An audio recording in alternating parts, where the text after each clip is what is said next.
Welcome back to the channel. Today, we're stepping into a time capsule, a time when chrome ruled the roads, and American cars didn't just get you from point A to B.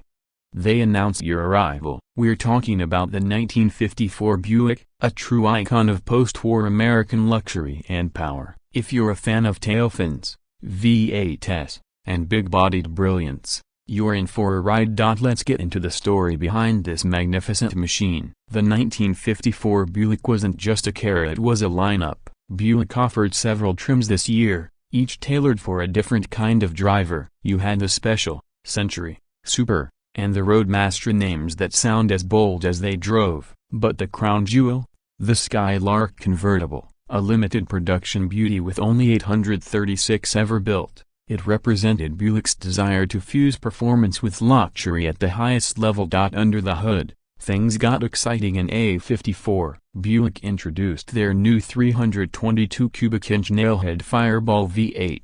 It came standard on most of the lineup except the entry-level Special, depending on the model. This engine produced up to 200 horsepower, paired with the smooth-as-butter Dynaflow automatic transmission.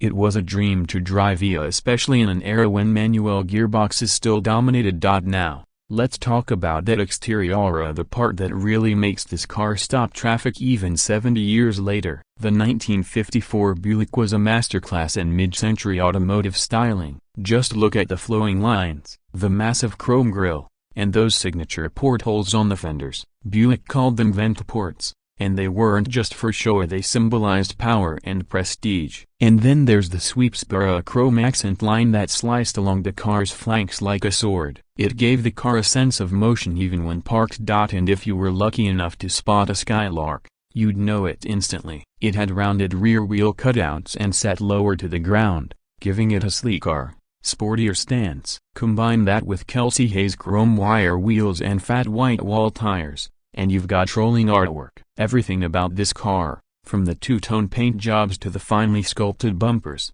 screams 1950s Americana in the best way. Slide inside, and the Buick doesn't disappoint. The wraparound windshield was a new design feature in 1954, offering incredible visibility and a panoramic view of the road. The dash was clean, symmetrical, and elegant. A chrome-trimmed gauges, push-button radio, and a clock built right into the center. It wasn't just luxurious, it was functional. Leather seats were available on higher trims like the Skylark, and they were wide, cushioned, and built for long road trips. This was a car made to cruise coast to coast in comfort and class. And here's where things really shine.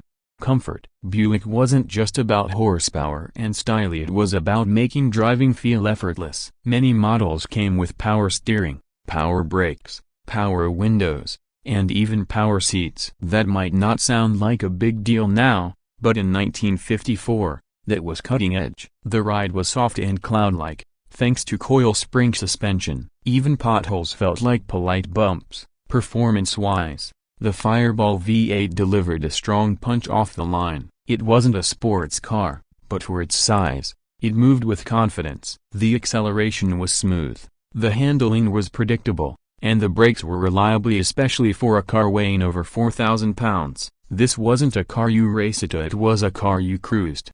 And it did that better than almost anything else on the road. Driving the 1954 Buick today feels like time travel. You can hear the subtle rumble of that V8 engine. You feel the heft of the steering wheel in your hands. And you see people stop and stare, because even now, this car has a presence that modern cars simply don't. It's not just about nostalgia. It's about craftsmanship, design, and the spirit of an optimistic America.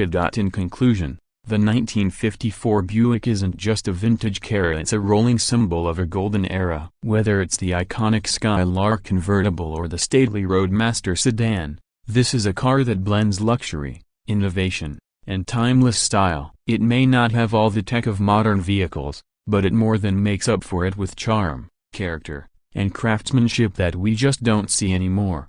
If you ever get the chance to see Onia, or better yet, drive Onia, don't pass it up. Thanks for watching. If you enjoyed this trip through time, don't forget to like, comment, and subscribe. Let us know in the comments, what's your favorite classic car of the 1950s? Until next time, keep your wheels turning and your spirit cruising.